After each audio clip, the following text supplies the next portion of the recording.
وفاقی بجٹ 10 جون کو پیش نہیں کیا جائے گا۔ ایوان صدر کے ذرائع کے مطابق نئی تاریخ کا اعلان آج رات وزارت خزانہ کرے گی۔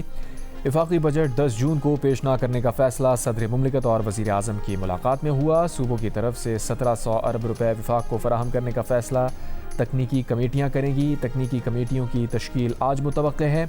قومی اقتصادی کونسل کا اجلاس آج کے بجائے 10 جون کو ہوگا۔ ایوان صدر میں وزیر اعظم شہباز شریف اور صدر مملکت آصف علی زرداری کی ملاقات۔ صدر مملکت کا بجٹ میں عوامی فلاح اور صوبوں کے حقوق کو ترجیح دینے پر زور۔ ملاقات میں معیشت، بجٹ، گلگت بلتستان کے انتخابات کے علاوہ آزاد کشمیر کی صورتحال پر بھی گفتگو۔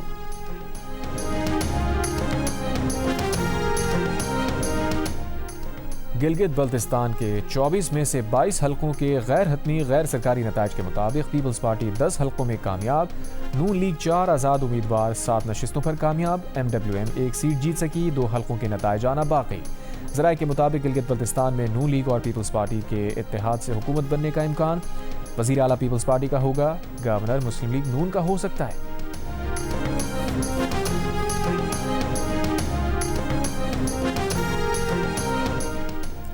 ایران اور اسرائیل کا ٹرمپ کی اپیل کے بعد ایک دوسرے پر حملے روکنے کا اعلان۔ ایرانی فوج نے کہا اسرائیل کے خلاف فوجی آپریشن روک رہے ہیں، لیکن اگر اسرائیل نے لبنان پر حملہ کیا تو سخت جواب دیں گے۔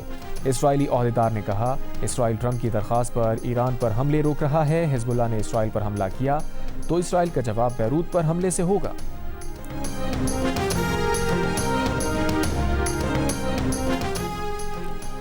امریکی صدر ٹرمپ نے کہا ہے کہ ایران کے خلاف اسرائیلی فوجی حملوں میں کمی لانے میں کامیاب رہا۔ کشیدگی میں کمی کے لیے 5 علاقائی ممالک نے رابطہ کر کے اسرائیلی وزیر اعظم پر دباؤ ڈالنے کی درخواست کی تھی۔ اسرائیلی وزیر اعظم سے رابطہ کر کے واضح الفاظ میں کہا نہ نئی جنگ چاہتا ہوں، نہ ہی گرین سگنل دے سکتا ہوں۔ نیتن یاہو پر واضح کر دیا ایران کے خلاف جنگ کی صورت میں خود کو میدان میں اکیلے پائے گا۔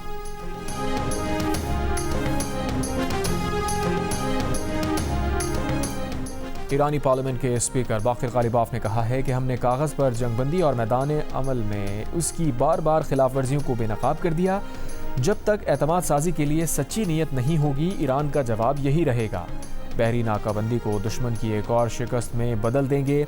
مفاہمتی یادداشت سے متعلق ٹرمپ کے بیانات متفقہ نکات کے برعکس ہیں۔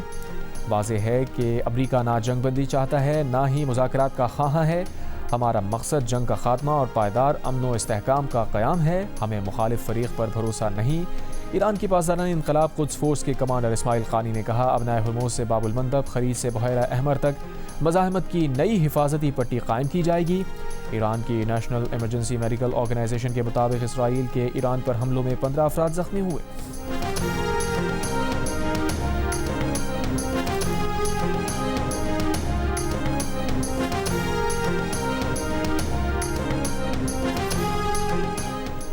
اسرائیلی وزیر اعظم نیتن یاہو نے دعویٰ کیا ہے کہ تہران کو نشانہ بنانے کے بعد اس نے ہم پر حملے روکے۔ اگر ایران نے دوبارہ حملے کرنے کی غلطی دہرائی تو پوری قوت سے جواب دیں گے۔ صدر ٹرمپ کو بتایا تھا کہ اسرائیل اپنے دفاع کا حق رکھتا ہے۔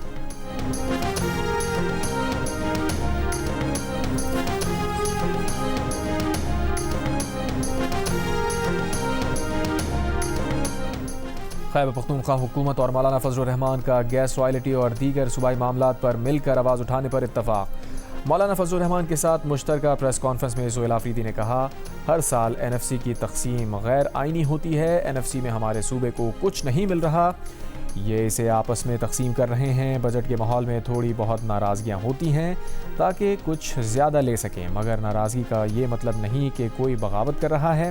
مولانا فضل الرحمان نے کہا گلگت بلتستان میں الیکشن کو مسترد کرتے ہیں، اس پر بھی ہمارا اتفاق ہے۔ پنجاب سے گندم کی ترسیل پر پابندی آئین کی خلاف ورزی ہے۔ اب تو پاک افغان سرحد بھی بند ہے۔ اس سے پہلے سہیل آفریدی نے بجٹ معاملات پر وفاقی وزیر احسن اقبال اور حکومتی مذاکراتی ٹیم سے ملاقات کی۔ سہیل آفریدی نے کہا کہ سابق فاٹا کے ضم شدہ اضلاع کا NFC میں حصہ 8 سال سے روکا جا رہا ہے۔ پنجاب اگر خیبر پختونخوا کو گندم فراہم نہیں کرنا چاہتا تو آئین کا آرٹیکل ختم کر دینا چاہیے۔ وفاقی ٹیم نے تحفظات اور مطالبات وزیر اعظم اور دیگر فورمز پر اٹھانے کی یقین دہانی کرائی ہے۔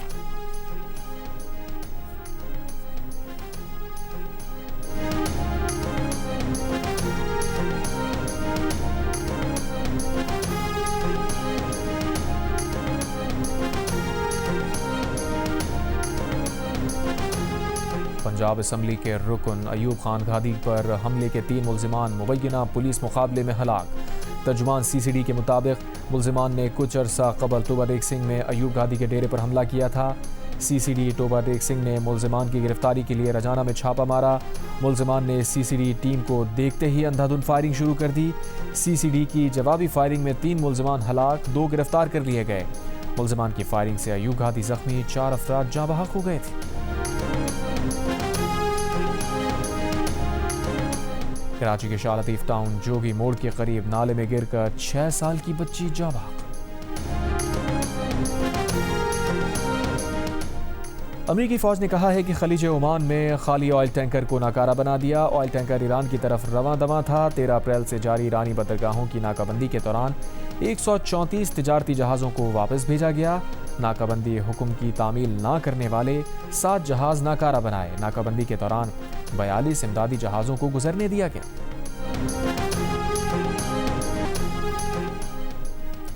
کراچی کے علاقے نارتھ ناظم آباد میں بزرگ شہری سے کار چھیننے کی واردات۔ فوٹیج میں بزرگ شہری کو اپنی گاڑی کا دروازہ کھولتے دیکھا جا سکتا ہے۔ سڑک کنارے چھوٹی سفید گاڑی سے ملزم اترا، بزرگ سے ہاتھ پائی کی، دھکے دے کر گرا دیا اور گاڑی لے کر فرار۔ زخمی بزرگ شہری کے دماغ میں خون جمنے کے باعث حالت تشویشناک۔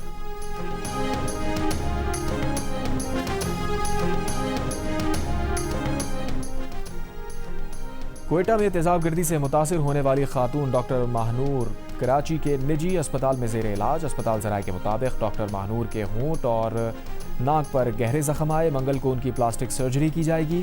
ڈاکٹر ماہنور کو نظر بھی دھندلا آ رہا ہے۔ ماہر امراض چشم نے ان کی آنکھوں کا معائنہ کیا ہے۔ واقعے کے خلاف کوئٹہ اور کراچی میں ڈاکٹرز کا احتجاج۔ اسپتالوں میں ڈاکٹرز کا OPD اور غیر ہنگامی طبی سروسز کا بائیکاٹ۔ کراچی کے جناح اسپتال میں ینگ ڈاکٹرز ایسوسی ایشن کا احتجاج۔ ڈاکٹرز کے خلاف تشدد کے واقعات پر اظہار تشویش۔ اسپتالوں میں سیکیورٹی انتظامات میں بہتری لانے کا مطالبہ۔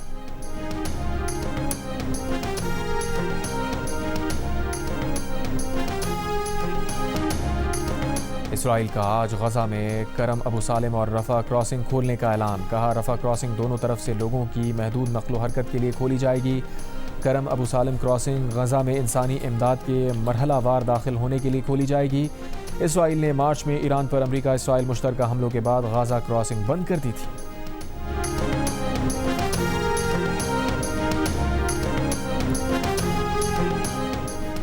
لبنانی صدر جوزف عون کی اسرائیل کو مذاکرات کی دعوت۔ یہ بھی کہا جنگ بندی ڈیل ہونے سے پہلے اسرائیلی وزیر اعظم سے نہیں ملوں گا۔